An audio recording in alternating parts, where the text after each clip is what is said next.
Assalamualaikum warahmatullahi wabarakatuh. Baiklah, kami di sini akan menyajikan materi dari strategi keuangan bisnis, yaitu keputusan investasi. Sebelumnya, perkenalkan diri dulu. Nama saya Sherin Rena Avista. Nama saya Sultan Syamil Faik. Nama saya Cindy Safani Dangkua. Baiklah, langsung ke materi pertama. Konsep keputusan investasi.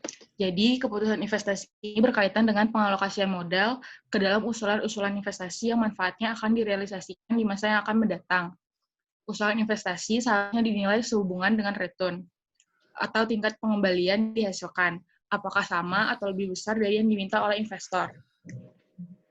Di sini terdapat dua risiko. Yang pertama, risiko bisnis dan risiko keuangan. Risiko bisnis itu adalah mengacu pada variabilitas keuntungan yang diharapkan sebelum bunga dan pajak, atau earning before interest tax atau EBIT. Selanjutnya, risiko keuangan, yaitu risiko yang timbul akibat penggunaan hutang yang menyebabkan lebih besarnya variabilitas laba bersih perusahaan. Keputusan investasi mempunyai arti yang sangat penting bagi perusahaan karena alasan berikut. Yang pertama, dana yang dikeluarkan akan terikat untuk jangka waktu yang panjang. Yang kedua, investasi dalam aktiva tetap menyangkut harapan yang terdapat terhadap hasil penjualan pada waktu yang akan datang. Tiga, pengeluaran dana untuk keperluan tersebut biasanya meliputi jumlah yang besar. 4, kesalahan dalam pengambilan keputusan mengenai pengeluaran modal akan mempunyai akibat yang panjang dan berat. Selanjutnya, ada jenis-jenis keputusan investasi. Yang pertama itu penggantian atau replacement, yaitu usulan investasi untuk mengganti aset yang sudah aus agar efisiensi produksi tetap dapat dipertahankan. Misalnya, mesin lama diganti dengan mesin baru yang lebih efisien. Yang kedua, perluasan atau expansion, yaitu usulan investasi untuk menambah kapasitas produksi dari lini produk yang telah ada. Misalnya, menambah jumlah mesin baru yang tipenya sama dengan mesin yang telah dipakai. Yang ketiga, pembaruan atau renewal, yaitu pembaruan dilakukan sebagai alternatif dari penggantian. Pembaruan meliputi pembangunan kembali, pemeriksaan yang sangat teliti, atau penyesuaian kembali dari aktiva tetap atau mesin fasilitas. Dan yang terakhir adalah tujuan lain atau other purpose, yaitu beberapa pengeluaran modal tidak hanya ditujukan untuk memperolehan aktiva tetap yang berwujud, tetapi menggunakan dana perusahaan yang berjangka waktu lama dan diharapkan menghasilkan di masa yang akan datang. Berikutnya adalah tahapan keputusan investasi. Jadi, keputusan investasi difokuskan pada dua masalah. Yang pertama, memilih alternatif terbaik didasarkan pada nilai ekonomis bagi perusahaan, dan yang kedua, menentukan jumlah dan sumber dana yang dibutuhkan untuk membiayai alternatif yang dipilih. Terdapat dua pendekatan pengambilan keputusan. Yang pertama, pendekatan terima tolak, yaitu evaluasi terhadap proposal usulan investasi.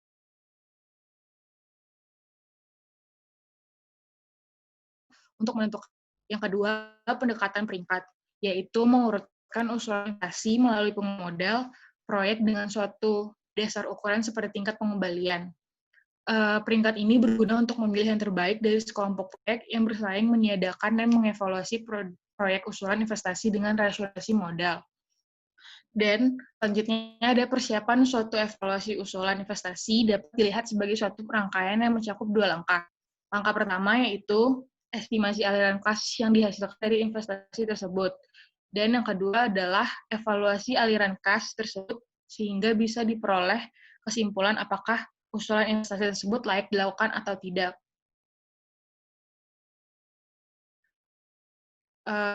Selanjutnya adalah estimasi aliran kas. Kriteria penilaian investasi mencakup beberapa teknik seperti payback period, accounting rate of return, internal rate of return, net present value, dan profitability index. Akan tetapi tidak semua teknik ini akan digunakan. Dalam menaksir aliran kas, ada beberapa hal yang harus dipertimbangkan. Yang pertama yaitu aliran kas versus keuntungan akuntansi. Yang kedua, incremental cash flow, sunk cost, biaya kesempatan. Yang ketiga, fokus pada aliran kas karena keputusan investasi, bukan karena keputusan pendanaan. Selanjutnya. Ya, selanjutnya aliran kas versus laba akuntansi. Keputusan investasi yang dilakukan oleh perusahaan mengharapkan akan bisa ditutup oleh penerimaan di masa yang akan datang. Penerima investasi akan diterima berasal dari proyeksi keuntungan atas investasi tersebut.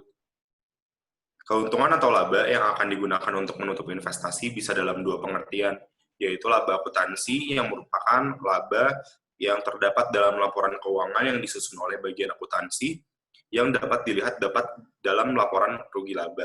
Dan ada laba tunai, yaitu laba berupa aliran kas atau cash flow, dan pada prakteknya di dalam investasi, konsep laba tunai ternyata atau cash flow ini lebih banyak digunakan karena laba yang dilaporkan dalam akuntansi belum pasti dalam bentuk kas. Next. Nah, ini dia perbedaan antara laba akuntansi dan laba tunai. Laba akuntansi yaitu adalah laba yang dilaporkan dalam akuntansi belum pasti dalam bentuk kas. Namun laba yang dilaporkan dalam laba tunai itu berbentuk kas. Dan untuk biaya yang diperhitungkan, semua beban yang dikeluarkan secara tunai seperti bahan baku, upah, gaji, biaya promosi, komisi, biaya umum maupun biaya yang dikeluarkan secara tidak tunai seperti penyusutan. Lain halnya apabila di laba tunai. Di konsep laba tunai, biaya yang diperhitungkan hanya beban yang dibayarkan secara tunai. Selanjutnya, di laba akuntansi, penyusutan dalam akuntansi akan dimasukkan sebagai biaya. Namun, pada laba tunai, penyusutan tidak dimasukkan ke dalam biaya sebab perusahaan tidak mengeluarkan biaya penyusutan pada periode tersebut. Dan laba akuntansi dapat digunakan untuk menganalisis kelayakan usulan investasi atau proyek investasi. Selanjutnya, ada incremental cash flow. Ya, incremental cash flow adalah aliran kas yang akan kita perhitungkan adalah aliran kas yang muncul karena keputusan menjalankan investasi yang sedang dipertimbangkan. Aliran kas yang tidak relevan tidak akan masuk ke dalam analisis, dan aliran kas yang relevan tersebut sering diberi nama sebagai incremental cash flow. Nah, incremental cash flow ini terdiri dari 3, yaitu ada sunk cost, ada opportunity cost, dan ada side effect. Next.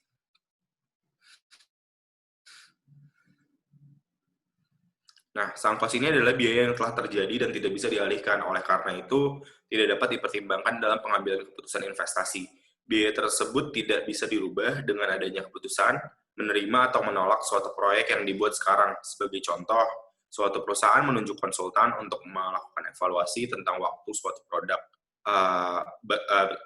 suatu produk baru mulai dipasarkan. Biaya konsultan tersebut merupakan sunk cost karena biaya tersebut harus dibayarkan. Tidak ada hubungannya dengan apakah produk tersebut itu jadi dipasarkan atau enggak. Untuk selanjutnya ada biaya kesempatan. Opportunity cost ini sedikit berbeda.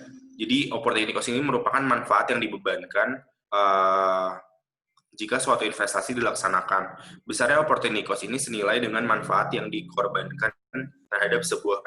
Contohnya, suatu pabrik yang dibeli 5 tahun lalu dengan harga 500 juta, sekarang diubah menjadi proyek pertokoan. Jika proyek pertokoan dilaksanakan, ada biaya tidak langsung berkaitan dengan pabrik yang telah dimiliki sekarang.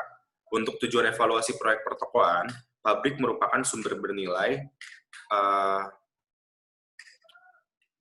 yang digunakan untuk proyek. Jika pabrik tersebut tidak digunakan, paling tidak perusahaan bisa menjual pabrik tersebut. Dengan demikian, penggunaan tempat pabrik untuk proyek pertokoan memiliki opportunity cost atau biaya kesempatan. Permasalahannya, berapa opportunity cost yang diperhitungkan? Nah, besarnya opportunity cost yang dibebankan kepada proyek pertokoan minimum sama dengan harga jual pabrik sekarang, karena jumlah itulah yang merupakan manfaat yang dikorbankan dengan adanya proyek pertokoan. Selanjutnya ada side effects. Nah, Produk baru yang bersifat substitusi atau komplementer terhadap produk lama dapat menimbulkan efek samping yang baik maupun buruk terhadap aliran kas perusahaan di masa yang akan datang. Dampak negatif terhadap aliran kas perusahaan dari produk lama sebagai akibat dari diperkenalkannya produk baru tersebut dengan erosion. Selanjutnya ada fokus pada keputusan investasi. Next. Nah, fokus pada keputusan investasi, dalam analisis investasi, fokus kita adalah pada aliran kas yang dihasilkan melalui keputusan investasi. Aliran kas yang dihasilkan dari keputusan pendanaan harus dihilangkan atau dikeluarkan dari analisis. Alasan lainnya adalah keputusan pendanaan masuk ke dalam perhitungan tingkat discount rate yang dipakai. Jika biaya bunga juga dimasukkan ke dalam perhitungan aliran kas, sebagai pengurang aliran kas masuk, maka terjadi proses double counting atau perhitungan ganda. Kas masuk dikurangi biaya bunga, sementara kas masuk didiskontokan dengan WACC yang memasukkan keputusan pendanaan. Dengan kata lain, efek keputusan pendanaan hanya akan terlihat di tingkat diskonto, bukan pada perhitungan aliran kasnya. Selanjutnya ada jenis-jenis aliran kas. Next, ya, jenis-jenis aliran kas ada 3, yaitu ada aliran kas awal atau initial cash outflow, ada aliran kas operasional, ada juga aliran kas terminal. Yang pertama ada aliran kas awal. Next. Aliran kas awal merupakan pengeluaran kas untuk membiayai proyek selama dalam proses perencanaan, konstruksi, sampai dengan proyek siap untuk dioperasikan. Aliran kas awal terjadi pada awal kegiatan investasi. Biasanya diasumsikan terjadi pada tahun ke-0 atau sebelum investasi dimulai. Aliran kas tersebut biasanya merupakan aliran kas keluar. Jumlah kas yang dikeluarkan merupakan besarnya nilai investasi awal untuk proyek tersebut.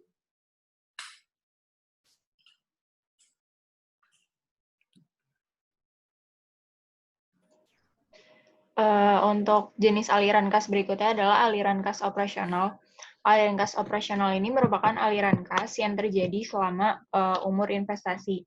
Operational cash flow ini berasal dari pendapatan yang diperoleh dikurangi dengan biaya-biaya yang dikeluarkan oleh perusahaan dan diterima setiap tahun selama umur ekonomis investasi yang berupa aliran kas masuk bersih atau proceeds net cash flow atau NCF. Selanjutnya ada perhitungan proceeds. Perhitungan proceeds ini dibagi 2 karena dana yang digunakan untuk investasi aktiva tetap itu dapat berasal dari modal sendiri maupun modal asing atau hutang. Nah, untuk modal sendiri, rumusnya adalah NCF sama dengan laba bersih setelah pajak ditambah dengan biaya penyusutan.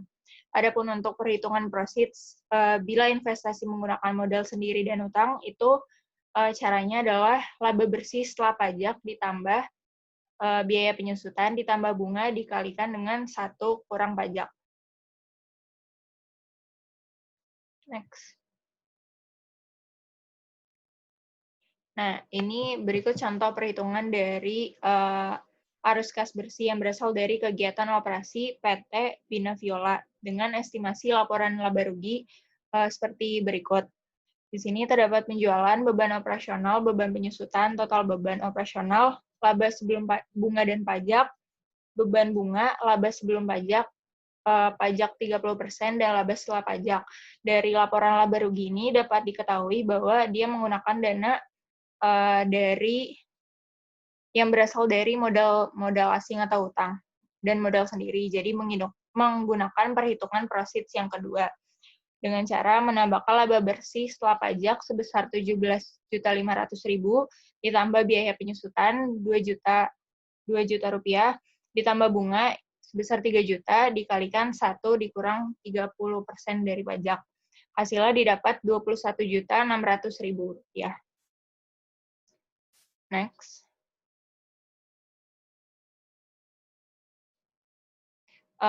Jenis aliran kas yang ketiga yaitu aliran kas terminal. Aliran kas terminal ini adalah aliran kas masuk yang diterima oleh perusahaan sebagai akibat habisnya umur ekonomis suatu investasi umur ekonomi suatu investasi, dan aliran kas terminal ini akan diperoleh pada akhir umur ekonomi suatu investasi. Aliran kas terminal ini dapat diperoleh dari dua, yaitu nilai sisa atau residu dan modal kerja.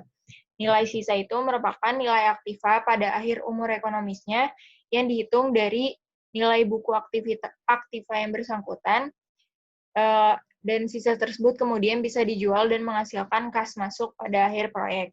Besarnya nilai residu ini sangat penting dalam perhitungan biaya depresiasi dan aliran kas masuk perusahaan. Yang kedua, modal kerja. Modal kerja ini digunakan oleh perusahaan akan selalu berputar setiap periode tertentu. Setelah umur ekonomi aktivitas yang bersangkutan habis, maka modal kerjanya tidak dapat terikat pada aktiva tersebut dan dapat digunakan untuk kegiatan yang lain. Pada saat itulah modal kerja merupakan aliran kas masuk. Next.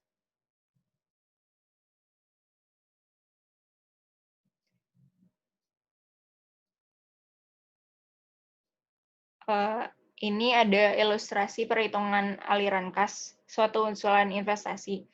Nah, suatu produk akan diluncurkan dengan jangka waktu 5 tahun. Untuk informasi yang relevan itu ada biaya investasi sebesar Rp100.000, depresiasi itu 16.000 per tahun, perkiraan harga aset itu 30.000, fasilitas gudang yang nantinya dijual itu 150.000, nilai buku saat ini itu 140.000 dari fasilitas gudang dikurang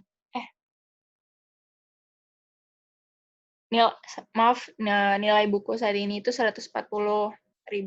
Perkiraan harga jual gudang itu 150.000, perkiraan nilai buku itu 130.000, investasi modal kerja untuk tahun ke 0 itu 10.000, tahun pertama itu 15.000, dan tahun kedua itu 15.000. Biaya untuk tes pasar itu ada 20.000, kerugian kanibalisasi itu ada 5.000 per tahun, penjualan itu ada 300.000 per tahun, biaya operasional itu ada 50.000 per tahun dengan pajak 40%, dan pinjaman perusahaan itu 50.000 dan dengan bunga 20% per tahun. Sedangkan untuk biaya modal rata-rata tertimbang itu ada 20%. Yang pertama perlu dilakukan adalah kita perlu memperkirakan aliran kas masuk dan aliran kas keluar yang rutin diperoleh dari kegiatan operasional. Ini ada perhitungan kas operasional ya, ada penjualan, biaya operasional, depresiasi, laba operasional, pajak, dan laba bersih. Ini dihitung dengan cara perhitungan proceeds yang tadi. Selanjutnya, setelah menghitung aliran kas dari kegiatan operasional, langkah berikutnya adalah kita perlu mengidentifikasi item aliran kas lainnya yang relevan. Di sini untuk aliran kas masuk itu ada kas masuk operasional, penjualan nilai residu, penjualan gudang, dan modal kerja kembali. Adapun untuk kas keluarnya itu ada investasi modal kerja, biaya kesempatan gudang, dan kanibalisme produk. Nah, setelah aliran kas diidentifikasi, langkah terakhir adalah mengevaluasi aliran kas tersebut dengan beberapa kriteria penilaian investasi untuk menentukan apakah investasi tersebut layak dilaksanakan atau tidak.